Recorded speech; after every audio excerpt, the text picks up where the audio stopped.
This episode deals with the topics of both violence and abuse. Listener discretion is advised. Dan-alyzed, an arts and entertainment analysis podcast. Hello, and welcome to episode 1 of the very first season of Dan-alyzed, the podcast where we break down different topics related to media within the worlds of both art and entertainment. I am your host, Dan Hoy, and today's episode is entitled From Joker's Jester to Liberated Lunatic, breaking down the abusive relationship between DC Comics' Joker and Harley Quinn. In it, we will explore the history, implications, and future of the relationship present between DC Comics' infamous duo. What sparked the love affair? What drives their sadistic relationship? Why doesn't Harley leave the abuse sooner? All of this will be answered and more on today's episode of Dan-alyzed.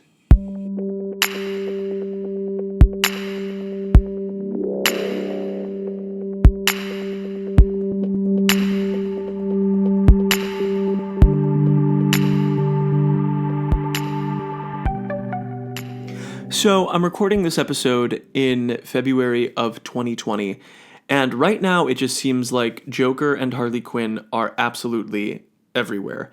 Joaquin Phoenix just won Best Actor for his performance in Joker. Margot Robbie's version of Harley Quinn appears in Birds of Prey. There's a brand new Harley Quinn TV show on DC Universe that includes both of the characters, and they are just in every form of media available to us right now. Books, comics, TV, film. So what makes these characters such pop culture staples? Where do they come from? How were they created? So starting with the Joker, he first appeared in Batman #1 in spring of 1940. He was a very different character at the beginning. He was actually almost rejected for the initial issue because the creators viewed him as too clownish. And even once they put him into the issue, they kind of treated him like a one-off character, just another crook for Batman to defeat. And it's actually implied that he dies very early on.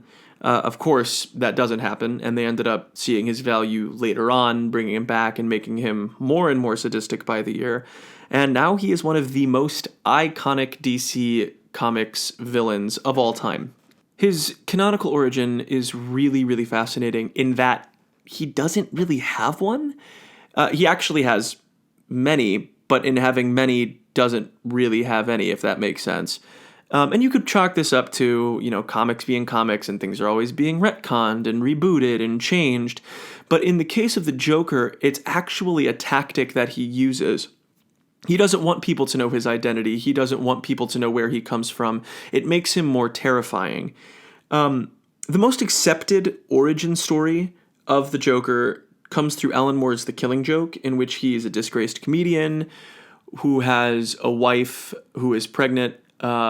He agrees to do this job where he's going to break into Ace Chemicals, which is a chemicals plant, for this organization, dressed as a criminal known as the Red Hood. And right before he goes out on the job, his wife and unborn child die, but the criminals force him to go in on the job anyway. So as he breaks into Ace Chemicals, Batman shows up, and he ends up jumping into this vat of chemicals to escape. And on the other end, once he goes out the drainage pipe, his skin has been dyed white. He looks disformed and disfigured, and he just starts laughing because life has just beaten him down. And this break is what leads him to ultimately become the Joker. Now, is that his actual origin? Who knows? But that's the most widely accepted. And remember that vat of chemicals, because that will come into play later when we discuss Harley Quinn. Other origins include, you have The Dark Knight, where he tells the story about his scars. In the first one, he says that his father was a drinker and his mother was abused, and the father had gone after the mother initially, but then saw him sitting underneath a table, and he grabs him and ends up disfiguring his own child. In the second story he says that his wife was a gambler who was attacked and disfigured by loan sharks after she couldn't pay them back. So the Joker actually disfigured himself to try to make his wife feel better, but when she saw his appearance, she completely rejected him and left him. Are either of these stories true? Who knows? That's sort of the beauty of Nolan's Joker. You don't know where he originally comes from, and it's done brilliantly by Heath Ledger, who, rest in peace, truly put on a great performance. There have been other iterations as well. There's the gangster version of the Joker, which is the version that we see in Burton's Batman with Jack Nicholson, and throughout a lot of his early origins, dating all the way back to the 1940s. As far as the traits of the Joker, he likes to describe himself as overly sane, and that's why the rest of the world sees him as insane. He has a genius level intellect. He's always one step ahead, and often his end goals are not clear, if he even has any end goals, or if he is just truly an agent of chaos. No one really knows. And that's what makes him both a dangerous character and a really interesting character for the audience. On the other end, we have Harley Quinn. She's a much more recent addition to the DC Comics family. Her first appearance was in Batman the Animated Series in 1992 on the episode Joker's Favor. Fun fact about her, she was also actually introduced as a one-off character. They didn't really think much of her. There was actually a sight gag in the TV show that the creators thought was too goofy for the Joker, which is ironic because it's the Joker. So they ended up writing this female counterpart for him that was going to be in love with him and was meant to do more of the comedic sight gags. And from that episode, her character just took off. Funniest thing about that entire story, Joker actually ended up doing the sight gag in the TV show anyway, so her creation was kind of just a happy accident. As far as her origin goes, the most widely accepted version of her origin story, because again, comics, there are a couple, but the one that is considered canon presently comes from the Mad Love comic, which was written in 1994. She actually begins her life as a psychologist. Her name is Dr. Harleen Quinzel. She is hired at Arkham Asylum, and one of her first assignments is the Joker. And she believes that the other doctors have misdiagnosed this man and that she can find out what's truly wrong with him. And as she begins speaking to him, he tells her these stories of how he was abused in his childhood, and he's crying to her and saying that he hurts and that he wishes that he could be better, and she falls for this hook, line, and sinker, even though it is revealed later by Batman that these were most likely lies meant to manipulate her into caring for him.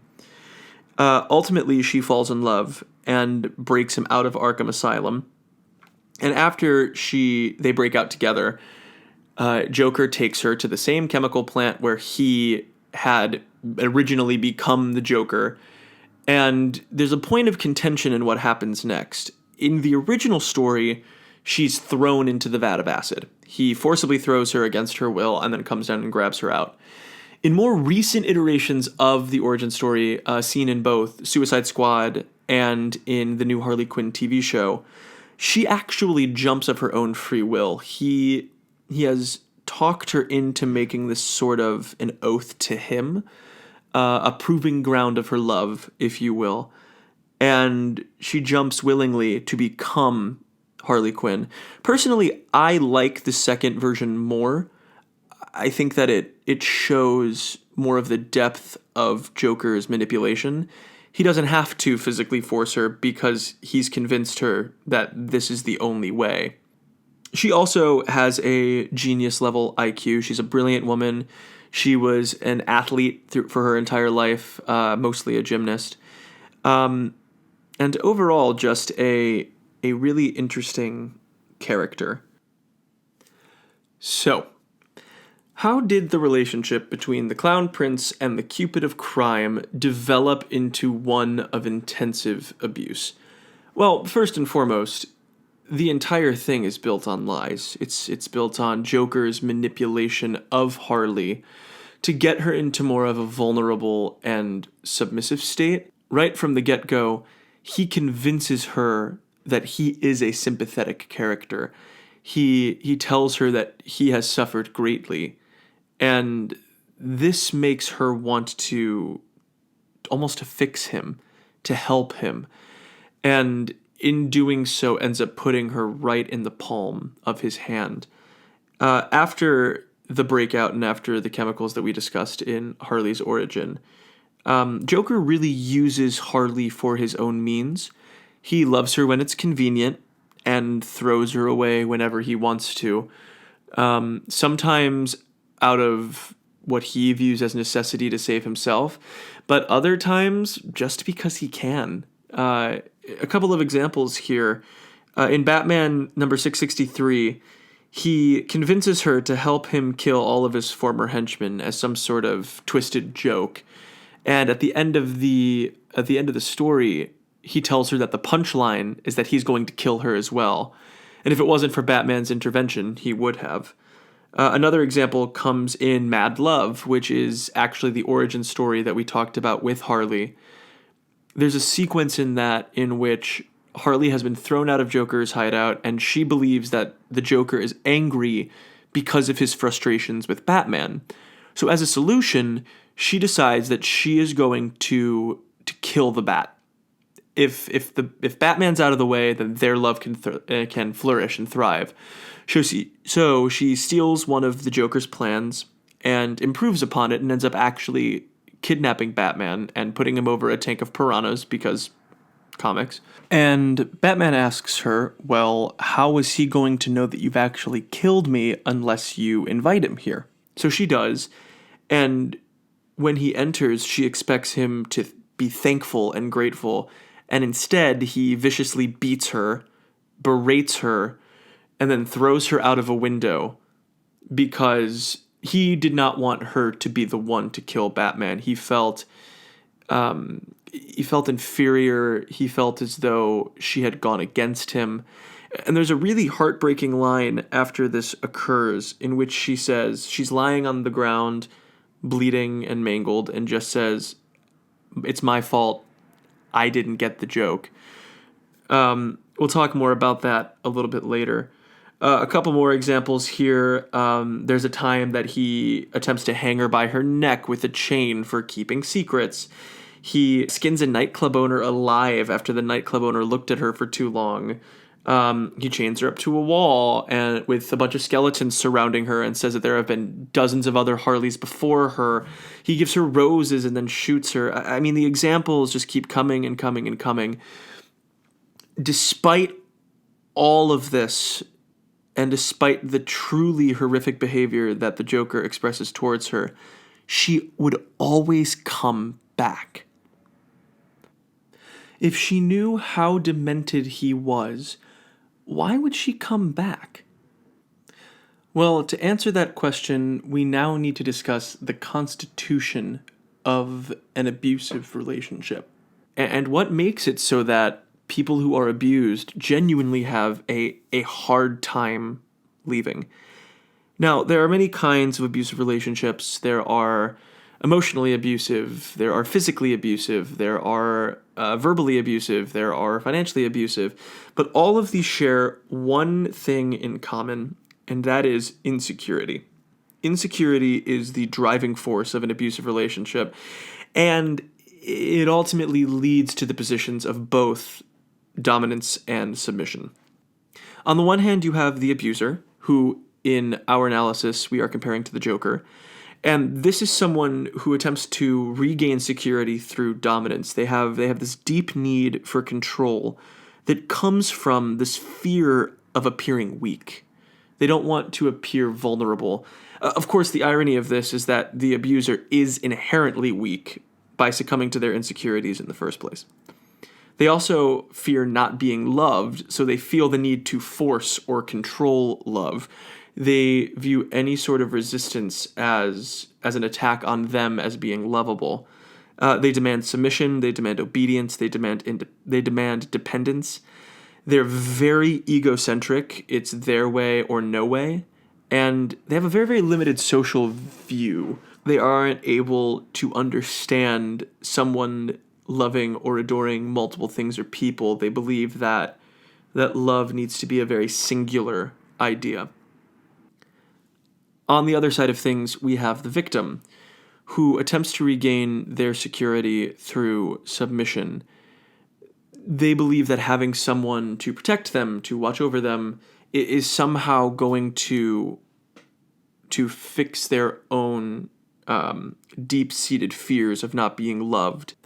There's this need for validation, and unfortunately many abusive relationships begin because the abuser offers the victim some sort of that validation through affection, through attention.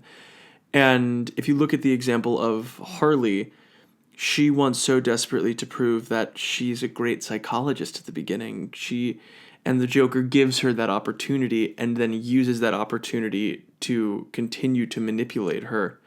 And as the relationship develops and normalizes, the shows of affection may diminish, but even the littlest, tiniest bits will bring the victim back in. In fact, psychology today calls it being emotionally anorexic. You allow yourself to be starved of this love, of this affection, and then when you are given the smallest bit of it, you jump right back onto it and devour it. But then there's almost this odd sense of guilt that is then associated with it because your self-esteem has been absolutely destroyed. In a way, they're self-sacrificing in the worst of ways. Another aspect is self-blame. You blame yourself for the actions of your abuser. Going back to that quote I mentioned earlier in Mad Love, when Harley says, "My fault, I didn't get the joke." This is despite going out of her way to attempt to do something to win over the affection of the Joker. She's been beaten, she has been thrown from a building, and yet she still blames herself. In abusive relationships, the pathological need for control paired with the pathological need for validation ends up creating the perfect climate for abuse. We often seek out our psychological opposite in an effort to fulfill what we perceive as a need in our life. And frankly, Joker and Harley Quinn fit these profiles perfectly. So, now that we've established their roles and sort of the psychological breakdown of both of these characters, we now come to the question of why doesn't Harley leave? Why doesn't she escape the situation? And when she does leave, why does she continue to return? Well, frankly, there are a myriad of reasons that are related both to Harley and to real-life abuse victims. First and foremost, there's the failure to recognize the abusive behavior. There's a sense of normalization once you've been in a situation for long enough. You can't tell that a behavior is actually abusive. You talk to a lot of people who have escaped these situations, and they will say, "I didn't realize that everyone wasn't experiencing what I was experiencing." And sometimes this comes from a connection to childhood. Sometimes when you were in a household where these things were the norm. As you grow older, you just expect that that's going to continue. Other times, it's getting into a relationship in which your self-esteem is absolutely destroyed, thus leading to self-blame and ultimately this distorted sense of codependence. In our example, in our analysis, Joker convinces Harley that his love for her is unmatched by anyone. And slowly through his manipulation, his violence becomes her norm. She believes that it's a way of him expressing his love. And it's not until she realizes otherwise that she's able to escape. Another reason many people feel they can't escape their situation comes from this belief in repentance. The abuser will commit some act of verbal or physical or emotional assault, and even if the abused tries to escape, the abuser will come back and apologize and say that it will never happen again and offer what the abused believes to be a sincere show of remorse. Through that show, the abused will then believe that things can ultimately change. In the comic entitled The Joker, not to be confused with the current film, this was a 2008 graphic novel, Joker laments to Harley and cries in her lap and shows this more vulnerable side to convince her that he is really a sympathetic human being. In another example, again going back to Mad Love, after he throws her out the window and she says that she's done with him, all he has to do is send her flowers and apologize for his actions, and she comes running back because she believes that he is genuine in his repentance. Another reason a lot of people feel they can't get out is this feeling of responsibility. There's this desire to fix someone, and sometimes they believe that they're even the cause for this behavior, and this is often caused by a phenomenon called gaslighting, which is where the abuser manipulates the abused into questioning their own sanity. For example, let's say that the abuser had verbally assaulted the abused the day before, calling them something horrific, and then the next day when the abused attempts to bring up that conversation, the abuser convinces the abused that it never happened. They tell them that they're crazy and that that had never occurred, and after you hear that enough, as the victim, you begin to question whether or not you can actually believe your own version of events. In the case of Harley Quinn, she genuinely believes that she is often the cause of the Joker's actions. She, as we said earlier, blames herself for being abused after he beats her in Mad Love. And all the way back to her origin, I think that there is still this essence that she believes she can make him better. Another reason many victims struggle with leaving an abusive situation, and this is likely one of the biggest ones, is that frankly it can be a lot more dangerous to try to leave your situation. Unfortunately, it is very common for domestic violence situations to escalate when a victim tries to leave. Sometimes it even ends with homicide or threats made against friends, family, loved ones, children. It makes the prospect of trying to get out of your situation that much harder to grapple with. In Harley's situation, the Joker threatens her and those that she loves multiple times anytime that she tries to escape, and Joker has been shown to be a viable threat. Finally, abuse is often cyclical. There's a lack of stability outside of a relationship that often causes the victim to return. In fact, STAND, an organization dedicated to ending multi-generational cycles of violence, says that it takes, on average, 7 quote-unquote breakups before an abusive relationship is usually dissolved. And this is because, again, we go back to normalization, we go back to stability in a way that has become someone's life. And leaving that situation, it's very hard to rebuild your life outside of that relationship. Harley often experiences this when she tries to strike out on her own and realizes that she's never been a villain without Joker by her side. And it feels a lot more comfortable for a long time for her to just stay in her situation. Now, fortunately, with the character of Harley Quinn, recently, they have really let her reclaim control of her life. Let me first and foremost say that this is not a character that you want to look to for specifics of escaping abuse. She is a comic book character. She's a villain and an occasional anti-hero. So she's running out committing crimes. She's confronting, her abuser in physical altercations. She's doing various things that would not inherently be the safest. So I'm not saying that we should look to her as this primary example of how to escape abuse, but I do believe that we can look to her as a symbol of empowerment and reclaiming your own life. In 2020, you have a lot of examples of Harley Quinn becoming emancipated and liberated and beginning to strike out on her own. First and foremost, you have the new movie Birds of Prey, in which she kind of accepts power without the Joker. She decides that she is going to show that she can exist in this world without him.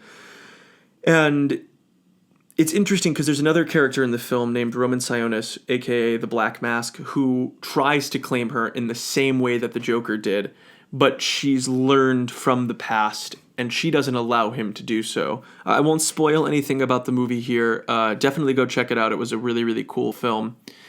But she fights back against this idea that she needs someone else to dictate the way that her life goes.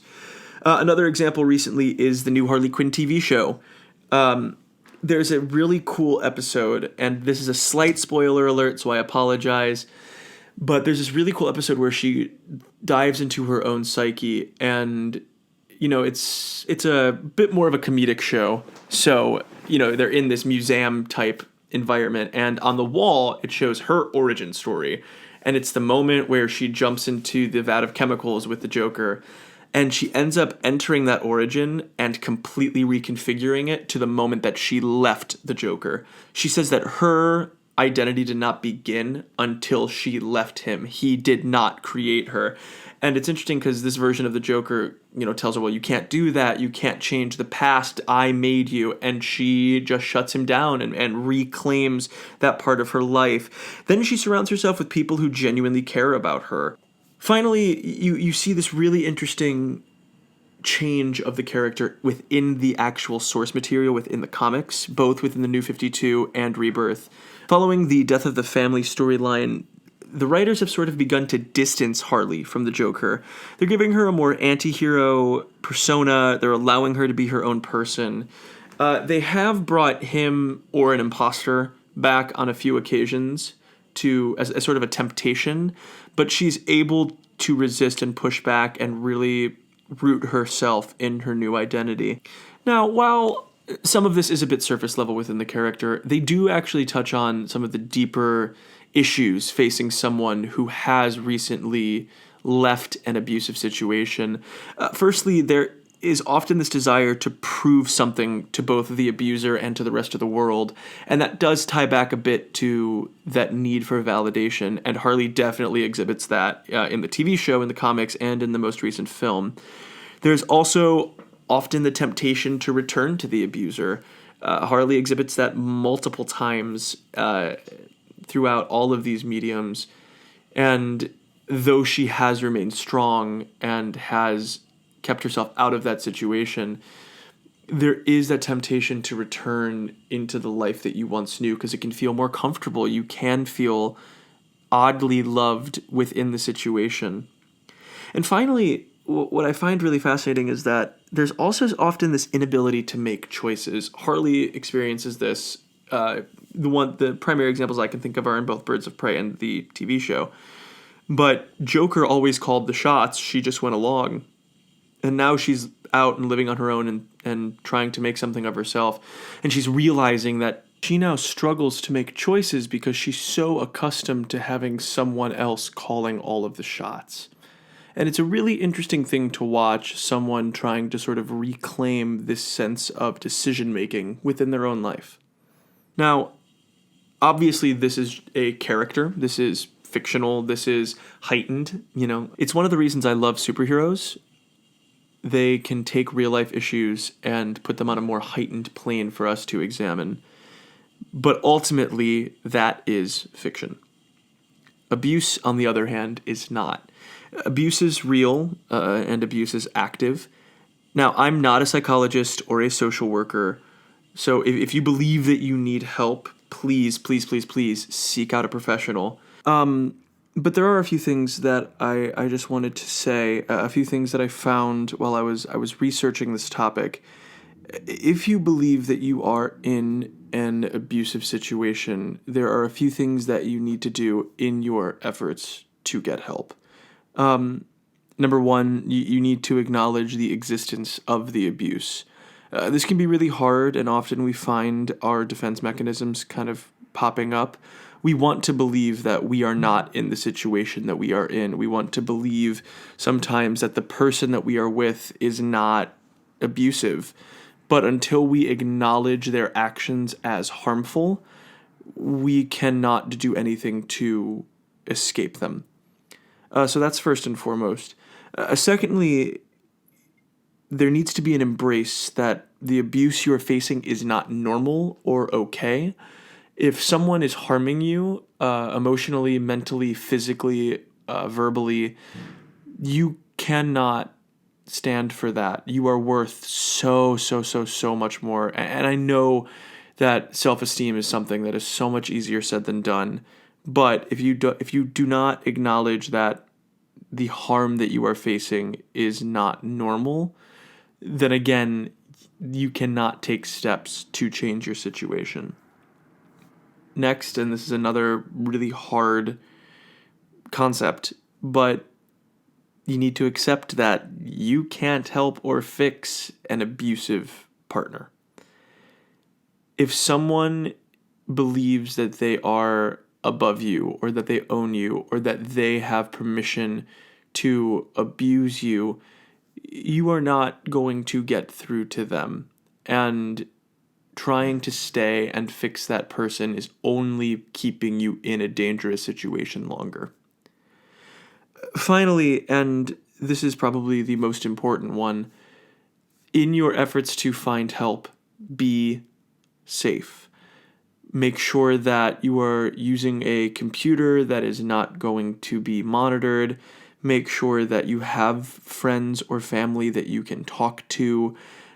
Find ways to contact people without putting yourself in harm's way. If you want more information regarding the topic of abuse, there's a really helpful resource called the National Domestic Violence Helpline. They have a website, www.thehotline.org. Again, that's www.thehotline.org. Or you can call them at 1-800-799-7233. Again, that's 1-800-799-7233. They can get you the resources that you need to safely get out of your situation. So please, if you believe that you are in a place where you are unsafe, reach out today or when you can do so safely and get yourself out of that situation.